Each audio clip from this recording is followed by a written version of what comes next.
नमस्कार दोस्तों। Ocean network में आपका स्वागत है। मैं हूं ओमकार चौधरी। गृह मंत्री अमित शाह 5 सितंबर को मुंबई पहुंच रहे हैं।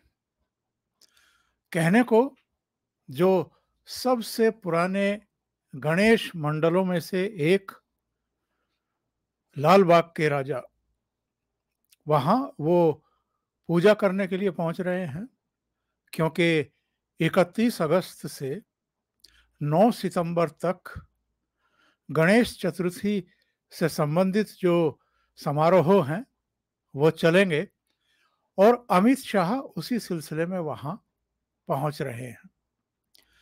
लेकिन अमित शाह केवल लाल बाग के राजा की पूजा अर्चना के लिए ही पहुंच रहे हैं, ये कहना जरा ठीक नहीं होगा। वो न केवल अपने भारतीय जनता पार्टी के महाराष्ट्र के तमाम दिग्गजों के साथ मीटिंग करने जा रहे हैं, बल्कि मुंबई नगर महापालिका यानी बीएमसी के जो चुनाव हैं उस सिलसिले में भी जो मुंबई महानगर पालिका के और जो सीनियर नेता उनसे जुड़े हुए हैं उनके साथ भी मीटिंग करने जा रहे हैं। और मसला केवल इतना ही नहीं है। 2024 के लोकसभा चुनाव में महाराष्ट्र की अधिकांश सीटें कैसे जीती जाएं, इसकी रणनीति भी अमित शाह अपनी इस बैठक में, इस दौरे में बनाने वाले हैं और गुरुमंत्र देने वाले हैं महाराष्ट्र की भारतीय जनता पार्टी की लीडरशिप को। तो कई लिहाज से अमित शाह का जो ये मुंबई दौरा है ये बेहद अहम होने जा रहा है और इस पर न केवल भारतीय जनता पार्टी और शिवसेना के बागी गुट यानी एकनाथ शिंदे ग्रुप की निगाहें रहेंगी, बल्कि मीडिया से लेकर के और जितने भी राजनीति में दिलचस्पी रखने वाले लोग हैं उनकी भी निगाहें रहने वाली हैं। और सबसे बारीक निगाहें अगर किसी की रहने वाली हैं तो वो है उद्धव ठाकरे और उनके मार्गदर्शक कह लीजिए आज की तारीख में शरद पवार और उनका परिवार। हमें ये नहीं भूलना चाहिए कि मुंबई का सीन पूरा बदल चुका है और मुंबई का ही नहीं, महाराष्ट्र का सीन बदल चुका है। इस साल के आखिर में गुजरात में चुनाव होने वाले हैं, हिमाचल में चुनाव होने वाले हैं और तमाम तरह की चर्चाएं इस बीच राजनीति के गलियारों में चलती ही रहती हैं। कहा तो यहां तक जा रहा है कि अगर सुप्रीम कोर्ट में जो सुनवाई चल रही है असली शिवसेना किसकी है और नकली किसकी है, अगर उस पर कोई फैसला आ जाता है तो बहुत संभव है कि गुजरात के साथ, हिमाचल के साथ महाराष्ट्र के चुनाव भी हो जाएं। तो हम उस दृष्टि से भी अमित शाह के मुंबई दौरे को देख रहे हैं। आप जानते हैं कि जून के आखिर में जब शिवसेना में बड़ी बगावत हुई थी, उसके 55 में से 40 एमएलए टूट करके एकनाथ शिंदे के नेतृत्व में भारतीय जनता पार्टी के साथ आ गए थे और 10 निर्दलीय भी आ गए थे। तब अल्पमत में आने की वजह से एमवीए सरकार के मुखिया और मुख्यमंत्री उद्धव ठाकरे को अपने पद से इस्तीफा देना पड़ा था, यानी उनकी सरकार का पतन हो गया था और ये करीब करीब 2.5 साल बाद हुआ था। उसके बाद एकनाथ शिंदे के नेतृत्व में वहां नई सरकार बनी, यानी जो बागी गुट था शिवसेना का उसके नेता के नेतृत्व में, और उप मुख्यमंत्री बने देवेंद्र फडणवीस। तो इस समय एमवीए की सरकार नहीं है, भारतीय जनता पार्टी और शिवसेना के बागी गुट की सरकार महाराष्ट्र में काम कर रही है। तो इन बदले हुए हालात में अमित शाह का जो मुंबई का दौरा है उस पर सबसे करीबी निगाह अगर किसी की रहने वाली है तो वो उद्धव ठाकरे ही होंगे।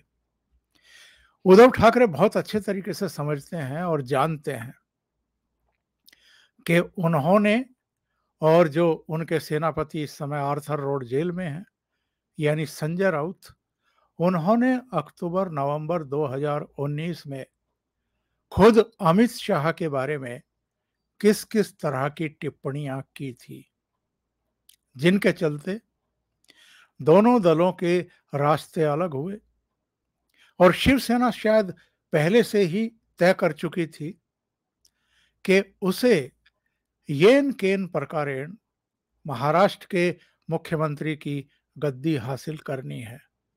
इसके लिए आइडियोलॉजी को इन्होंने त्याग दिया। जो बाला साहब ठाकरे की विचारधारा थी उसको छोड़ करके उनकी विचारधारा के धुर विरोधी रहे कांग्रेस और शरद पवार की एनसीपी के साथ उन्होंने गठबंधन कर लिया। जितना भी वो सरकार चली और उस सरकार के दौरान जो जो घटनाएं हुई, जिस तरीके से उद्धव ठाकरे की आइडियोलॉजी को लेकर के, उनकी दिशा को लेकर के, उनके कार्यकलापों को लेकर के, उनके भाषणों, वक्तव्यों को, बयानों को लेकर के एक असंतोष पैदा हुआ पार्टी के भीतर, जिसकी परिणति ये हुई कि पार्टी भी टूटी, विधायक दल भी टूटा, उनकी सरकार भी टूटी और जो एमपी चुन करके आए थे अप्रैल मई 2019 में, उन 18 एमपी में से भी 12 टूट करके एकनाथ शिंदे के और भारतीय जनता पार्टी के साथ चले गए। उद्धव ठाकरे और उनके सुपुत्र आदित्य ठाकरे, वो जब से सरकार गई है, जब से सत्ता खिसकी है, तब से इन लोगों को गद्दार बता रहे हैं, यानी एकनाथ शिंदे और उनके सभी संगी साथी विधायकों को। इसके अलावा खुद उद्धव ठाकरे ने मुख्यमंत्री एकनाथ शिंदे के बारे में हाल में एक आपत्तिजनक बयान दिया, उनको ठेके पर मुख्यमंत्री बता दिया, जिसको लेकर के एकनाथ शिंदे की तरफ से भी बयान आया और काफी तल्ख बयान आया। पर सबकी निगाहें एक्चुअल में इस समय टिकी हुई हैं बीएमसी के चुनाव पर। और बीएमसी का चुनाव सबसे अहम इसलिए माना जा रहा है क्योंकि पिछले 3 दशक से अगर शिवसेना सरवाइव कर रही है, यानी उसको प्राण वायु कहीं से मिल रही है, तो वो मुंबई महानगर पालिका है, जो एशिया की सबसे अमीर महापालिका मानी जाती है। इसका बजट ही 60,000 करोड़ से अधिक का है। और अमित शाह अगर लाल बाग के राजा की पूजा अर्चना के लिए जा रहे हैं, गणेश चतुर्थी समारोह का हिस्सा बनने जा रहे हैं, तो उसके साथ साथ उनकी निगाह इस बात पर भी होगी कि वहां सत्ता परिवर्तन तो हो गया है। जो उनके अहम एजेंडे में से था, लेकिन अब शिवसेना को जो महाराष्ट्र के दूसरे नगर निकाय हैं, महापालिकाएं हैं, नगर निगम हैं, उनसे तो बाहर करना ही है। पर सबसे जो टॉप प्रायोरिटी है वो ये है कि बीएमसी से रुखसत करना है। और जो राजनीति के जानकार हैं उनका कहना ये है कि अगर उद्धव ठाकरे की शिवसेना की मुंबई महानगर पालिका से विदाई हो जाती है, बीएमसी से विदाई हो जाती है, तो उसका दम घुट जाएगा, वो इरिलीवेंट हो जाएगी। और अगर भारतीय जनता पार्टी 227 वार्डों वाली इस महानगर पालिका पर काबिज होने में कामयाब हो जाती है, तो फिर उद्धव ठाकरे, जिनकी पार्टी को मुंबई की ही पार्टी माना जाता है बेसिकली, उनको किनारे लगने में अधिक समय नहीं लगेगा। और जिस रणनीति पर भारतीय जनता पार्टी इस समय आगे बढ़ती हुई दिखाई दे रही है, उससे ऐसा लगता नहीं है कि वो कोई चूक करेगी। जुलाई में उद्धव ठाकरे राज ठाकरे से मिलने के लिए देवेंद्र फडणवीस, माफ कीजिएगा, देवेंद्र फडणवीस उप मुख्यमंत्री बनने के बाद संभवतः 15 जुलाई को राज ठाकरे से मिलने के लिए उनके शिव तीर्थ स्थल निवास पर गए थे। मुलाकात हुई थी, काफी देर रहे वो।